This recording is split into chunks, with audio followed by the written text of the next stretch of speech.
Hello everyone, today's video what I it in a day. তো আজকে দেখো সকাল সকালেই পাকা বুড়িটা আমার বাড়ি চলে এসেছে থাকবে বলে।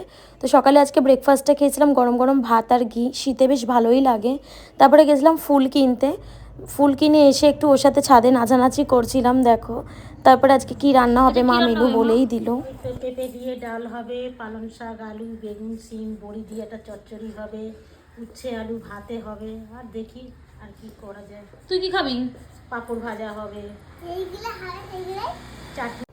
ও বলছে যা রান্না হবে তাই খাবো। তো আজকে আমাদের ভেজ, শনিবার আমাদের ভেজই হয়। তো এই তো মেনু তো শুনেই নিলে, খুব টেস্টি আজকে খাবারগুলো হয়েছিল। আমি তো ধনেপাতা চাটনির ফ্যান, খুবই ভালো খেয়েছি আজকে। আর ও দেখো খেয়ে কি বলবে। তারপরে সন্ধ্যাবেলা খেয়েছিলাম একটু কফি, দেন খেয়েছিলাম একটু হট চকলেট। ও বসে বসে কেক খাচ্ছিল। যাই হোক আজকে ডিনারে ছিল পাস্তা। ব্যাস আজকের ব্লগটা এই পর্যন্তই, দেখা হবে নেক্সট ব্লগ।